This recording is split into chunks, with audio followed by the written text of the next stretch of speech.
Good morning বন্ধুরা, তোমরা সকলে কেমন আছো? আশা করি ভালো আছো। তো আমি আজকে তোমাদের সাথে আমি যা যা আজকে সকালে কাজ করেছি সেটাই তোমাদের সাথে শেয়ার করব। তোমরা ভিডিওটা দেখতে থাকো। এ দেখো, বাগান থেকে সবজি তুলে নিয়ে এসেছি, কলমি শাক। এখন শাকটা আমি বেছে নেব। তো বাছার কিছুই নেই, একদম পরিষ্কারই আছে। তো আমি এই বাছাবাছির কাজগুলো সেই দিনই করি যেদিন আমার পড়ানো থাকে না। তো আজকে আমার পড়ানো নেই, তাই আমি একটু শাক তুলে নিয়ে এলাম। তো বাছার কিছুই নেই, যদিও পরিষ্কার শাকটা। তো আমি পাতার পেছন দিকটা একটু দেখে নিই। কখনো কখনো দেখা যায় পাতার পেছন দিকে মাকড়সা বাসা বাঁধে, ডিম পাড়ে, তাই একটু দেখে নেওয়া। তো তোমরা কে কে ভালোবাসো বলো তো কলমি শাক? আমি তো খুব ভালোবাসি কলমি শাক। শাকের মধ্যে কলমি শাক, শুশুনি শাক, আর পুনকো শাক, আর হচ্ছে আর একটা শাক শীতকালে হয় যেটা বেতো শাক। আমি বেতো শাক খুব পছন্দ করি। তো তোমরাও জানাবে তোমরা কে কী শাক পছন্দ করো। দেখো, কিচ্ছু নেই, সব পরিষ্কার, কয়েকটা শুধু পাতা আর কয়েকটা ঘাস। তো আমার শাক বাছা কমপ্লিট। তো এবার আমি শাকগুলোকে কুচিয়ে নেব। বন্ধুরা, পুরো ভিডিওটা দেখবে, কিন্তু দেখবে, আশা করি ভালো লাগবে। তো চলো, আমি এখানে রান্নাঘরের দিকে যাচ্ছি। আমি বারান্দায় বসেছিলাম শাক বাছতে। তো এখন আমার শাক কুচিয়ে নেওয়া হয়ে গেছে। এবার আমি রান্নাঘরে এসে দেখলাম বর খাসির মাংস একটু নিয়ে এসেছে। মানে ছুটির দিনের খাওয়ার ইচ্ছা হয়েছে হয়তো। ও দেখছে যে আজকে ছুটির দিন, পড়ানো নেই, তার মানে কোনো ঝামেলাও নেই। তো দেখো, আমি প্যাকেট থেকে মাংসটাকে ঢেলে রেখে একটু বেছে নেব। অনেক সময় খাসির লোমটোম থাকে, তো সেগুলো আমি একটু টাইম লাগে, কাটকুচি, তারপর লোমটোম থাকে, সেগুলো আমি একটু বেছে নিই ফ্রেশ করে, তারপরে রান্না করি। এদিকে দেখো, আমি শাকগুলোকে নিয়ে চলে এসেছি। একটা বালতি নিয়ে নিয়েছি। এবার বালতির মধ্যে বেশ ভালো করে ডুবিয়ে ডুবিয়ে শাকগুলোকে ধোবো, কারণ বালিটা লেগে থাকে। আমার আবার একবারে ধোয়াতে পোষায় না, তাই আমি দুবার করে শাকটাকে ধুয়ে নেব। তো দেখো, আমি সমস্ত শাক থেকে থেকে তুলে নিলাম। তো এরপর আমি এই জলটা ফেলে দিয়ে আরও একবার ফ্রেশ জল নিয়ে আরও একবার শাকটাকে বালতির মধ্যে ঢেলে দেব। আমি ভেবেছিলাম এই গরমে একটু হালকা পাতলা কিছু রান্না করব, কিন্তু এদিকে এসে দেখি বর খাসির মাংস নিয়ে চলে এসেছে। যদিও আমিও খাসির মাংস খুব একটা পছন্দ করি না, ওরা ভালোবাসে, তো আমার জন্য কি ওরাও খাবে না? তো এদিকে দেখো, বাজার থেকে নিয়ে এসেছে লঙ্কা, আদা আর কুমড়ো। তো কুমড়োটা আজ আর করবো না, তাই ওটাকে রেখে দেবো ফ্রিজের মধ্যে। তো আজকে শুধু ঝোল আর কলমি শাক ভাজাই থাকবে। আর বোটা না ছাড়ালে তাড়াতাড়ি পচে যায়। এদিকে দেখো, বেগুনির জন্য আমি কুমড়ো কেটে রেখে দিয়েছি। তো সকালের জলখাবারের জন্য বেগুনি, আর এদিকে মাংসর ঝোল উপকরণ সমস্ত হয়ে গেছে। পেঁয়াজ, আদা, রসুন আর আলু, আর ওদিকে রসুন আমি জলে ভিজিয়ে রেখেছি। ভিজিয়ে রাখলে খোসা তাড়াতাড়ি ছেড়ে যায়, তাই ভিজিয়ে রেখে দিয়েছি। তো এখন আমি জলখাবারের জন্য কড়াই বসিয়ে দিয়েছি, বেগুনি ভাজবো। তো দেখো, তেল ঢেলে দিলাম। এখন আমাদের সকালে জলখাবারের সাথে বেগুনিটাই সবাই পছন্দ বেশি করে। তো আমি সমস্ত রেডি করে নিয়েছি। এদিকে আমার বেসনও নিয়ে নিয়েছি, তাতে পরিমাণ মতো আমি নুন দিয়ে দিলাম। তো এবার একটু খাবার সোডা দিলাম, তারপরে ভালো করে ফেটে তারপরে আমি বেগুনি করব টিফিনের জন্য। তো আমার বাড়িতে বেশিরভাগ বেগুনিটাই ভালোবাসে।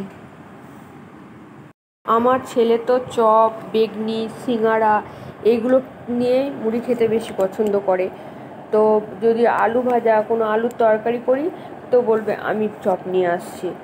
তো আমি বাড়িতেই ভেজে দিই। কতদিনকার তেলে চপ ভাজে বাইরে, সেই জন্য আমি বাড়িতেই ভেজে দিই। কেমন হয়েছে এই বেগনিগুলো বন্ধুরা? তো খাবে নাকি? তো চলে এসো। দেখো, হয়ে গেছে প্রায়। এবার ওদেরকে দিয়ে দেবো। এই দেখো, বর খাচ্ছে, আর ওদিকে ঘরের ভিতরে ছেলে খাচ্ছে। বন্ধুরা, এদিকে দেখো, আমিও বসে পড়েছি মুড়ি নিয়ে।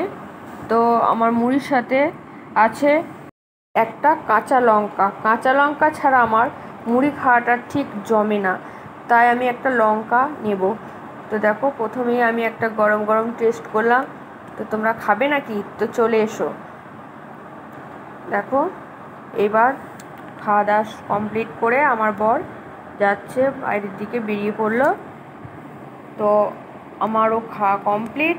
এখন আমি রসুন থেকে ভিজিয়ে রেখেছিলাম জলে রসুনগুলো, সেই জল খোসা থেকে রসুনগুলোকে আলাদা করে নিলাম।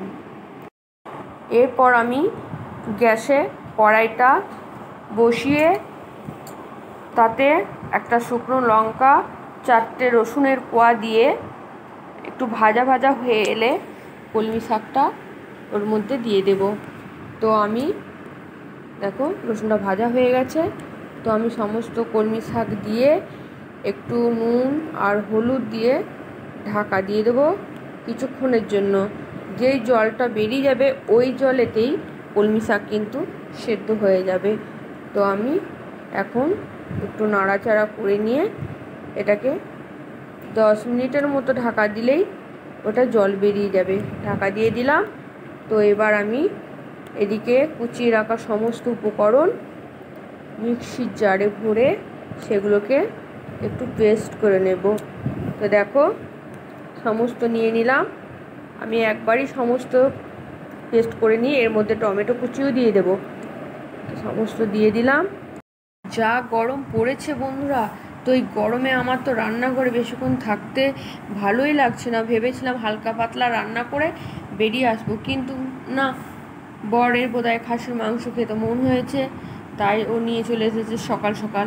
তো আমার দেখো এদিকে সমস্ত পেস্ট হয়ে গেছে, ভাতও আমার সিদ্ধ হয়ে গেছে। এখন আমি ভাতটা নামিয়ে নেব। তো দেখো আমার শাক ওইদিকে প্রায় ভাজা ভাজা হয়ে এসেছে। তো এবার শাকটা নামিয়ে নেব একটু শুকনো শুকনো করে। আমি কিন্তু শাকে চিনি দিই না, অনেকেই শাকে চিনি দেয়। তো শাকটা এমনিতেই মিষ্টি, তাই আমি চিনি ব্যবহার করি না। তো দেখো এদিকে আলুগুলো, মাংসের ঝোলের আলুগুলো ভেজে নেওয়ার জন্য কড়াই তেল দিয়ে দিলাম, একটু সামান্য নুন দিয়ে দিলাম আর দিলাম হলুদ। তো আলু কটাকে এবার ভেজে তুলে রাখবো। বন্ধুরা অনেকে কি করে যে মশলাটা পুরো মাংসর সাথে মাখিয়ে নিয়ে তারপরে তেলের মধ্যে ছেড়ে দেয়। তো আমার এই সিস্টেমটা বেশ একটা ভালো লাগে না, কারণ মশলাটা তো ভাজাই হলো না, ও তো রসুনের গন্ধ থেকেই যাবে। তাই আমি অন্য রকমভাবে রান্না করি। ওই সমস্ত পেস্টকে ভেজে নেব, তারপর আমি মাংস দেব। তো দেখো আমার আলু ভাজা হয়ে গেছে। তো আমি একটা জায়গায় নিয়ে নিয়েছি, আলুগুলো তুলে রেখে দেব। এরপর মাংস ওই কড়াইয়ের মধ্যেই আবার কিছুটা তেল দিয়ে দিলাম। আমি বরাবরই মাংসতে খুব একটা মশলা পছন্দ করি না, হালকা পাতলায় রান্না করতে ভালোবাসি। সবাইকে খাইয়েও যেন শান্তি পায় আর নিজেও খেয়ে যেন শরীর ঠিক থাকে, আমি সেইভাবেই রান্না করি। তো দেখলে তোমরা আমি কতটা কি দিলাম। অনেকের কি হয় মাংসর ওপরে 1 আঙুল পর্যন্ত তেল ভাসে, আমি কিন্তু সেই জিনিসটা করি না। এমন তেল দেব যেন মাংস আলু গায়ে গায়ে লেগে যায়। তো আমি দেখো এদিকে লঙ্কা গুঁড়ো, মিট মশলা আর ধনে গুঁড়ো, হলুদ গুঁড়ো সমস্ত দিয়ে দিলাম। এরপর সমস্ত মশলাটাকে ভালো করে কষে নিয়ে যতক্ষণ না তেল ছাড়বে মশলাটা আমি কিন্তু নেড়েই যাচ্ছি। তো এরপর মশলা থেকে যখন তেল ছাড়বে তখন বুঝে নিতে হবে আমার মশলাটা ঠিকঠাক কষা হয়ে গেছে। তো এরপর আমি ধুয়ে রাখা মাংসটা দিয়ে দেব। তো মাংসটা দিয়ে দিলাম। চর্বিটা এখন দেব না, ওটা সাইডে রাখা আছে। এটা কষে নেব, তারপরে জল ঢেলে তারপর চর্বিটা দেব। কারণ এখন যদি আমি চর্বিটা দিই, চর্বিটা কিছুই আর খুঁজে পাওয়া যাবে না, ওটা মাংসর সাথে গলে যাবে। তো দেখো পরিমাণ মতো নুন, চিনিটা আমি প্রথমেই দিয়ে দিয়েছি তেলের সাথে। তো সমস্ত দিয়ে মশলা সমস্ত আমার দেওয়া হয়ে গেছে। এবার ভালো করে কষতে হবে। কষানোটা বেশ কিছুক্ষণ টাইম নিয়েই আমি করি, কারণ মাংসর একটা গন্ধ সেটা থেকে যাবে, তাই আমি কষতেই থাকি যতক্ষণ না তেল ছাড়ে। তো দেখো মোটামুটি কষা হয়ে গেছে। এরপর আমি একটু দিয়ে দিলাম কাশ্মীরি লঙ্কা, তারপর ভেজে রাখা আলুগুলো দেওয়ার পর আরও কিছুক্ষণ নাড়াচাড়া করে তারপর ঢেলে দিলাম মিক্সির কৌটোটা ধুয়ে জলটা ঢেলে দিলাম। এরপর দিয়ে দেব চর্বিগুলো। তো চর্বিগুলো দেওয়ার পর প্রায় আধ ঘন্টার ওপর আমি মাংসটাকে ফোটাবো। আর কুকারে করলে তো কিছুক্ষণের মধ্যে 3 সিটি পড়লেই হয়ে যেত, তো আমি আর কুকার লাগালাম না, তো এই কড়াইয়ের মধ্যেই আমি ফুটিয়ে নিলাম। তো দেখো আমার ঝোল ফুটে গেছে, ঝোলও অনেক মরে গেছে, কমে এসেছে, তো মাংসও সেদ্ধ হয়ে গেছে। আমার রান্না কমপ্লিট। চলো তোমাদেরকে দেখায় আজ আমি কি রান্না করলাম। এই দেখো, এখানে হচ্ছে মাংসের ঝোল, আর এখানে হচ্ছে বড়ি আলু পোস্ত। আমি খুব একটা মাংসের ঝোল পছন্দ করি না, খেলেই পেট ব্যথা করে, তাই আমার জন্যই করেছি। আর এখানে হচ্ছে কলমি শাক ভাজা। আজ এতটুকুই, টাটা, বাই বাই।